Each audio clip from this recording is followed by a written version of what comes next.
I can almost guarantee you are not ready for this story that a teacher sent me. It starts off, the first sentence says, I have an absolutely unhinged story to share. So, buckle up.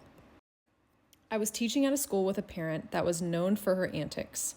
The team was constantly flooded with emails from mom alleging all sorts of horrible things. The usual story was the son was being bullied and we allowed it. Except her definition of bullying would be that her child wanted to play tetherball and the other kids wanted to play soccer. He'd be invited to play soccer and would decline and pout. We'd then get a lengthy email about how we are complicit in the emotional destruction of her kid. We would always defend ourselves, give our version of events, and offer to meet with her to mend fences. She always declined due to ongoing medical issues.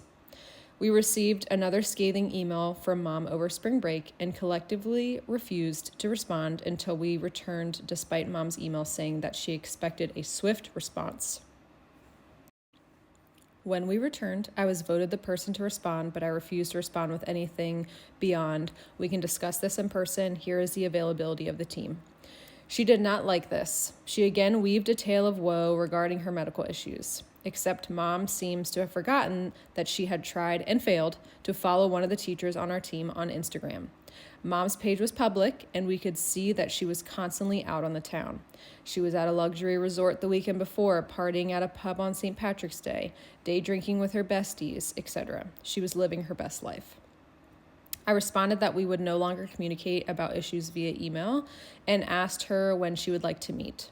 She responded with a mirror selfie of herself in her bra and panties.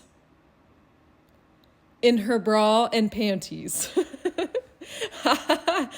I guess this was her attempt to show me the scars on her stomach from a recent procedure she had 3 months prior. Laparoscopy to remove her gallbladder. Laparoscopy, I think is how. As proof of how ill she was. I immediately forwarded the email to my principal and said I would never be opening an email from this family again, ever. Principal finally stepped in and forced all communications to go through her from then on.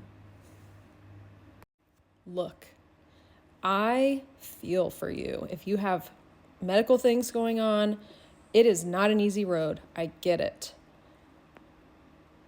But you will never find me sending a bra and panties pic to someone, my child's teacher, to show them a scar from 3 months ago. Like, there's just gotta be a better way, right? There's gotta be a better way to communicate that. And again, I have so much compassion and empathy for people that are struggling medically. But if you're saying, right, that you aren't physically well enough to meet with your child's teacher to discuss these issues that you have, but you are bar hopping every day and partying and having fun, like, you do you. I am all for that. Do you. But we've also got to it's got to make sense, right? It's got to make sense. Good for this teacher for setting boundaries, standing up for herself, and for also, great for the principal. Awesome. We love a supportive principal. We love that they stepped in and dealt with all the communication moving forward after that. So, yay. It's a happy ending.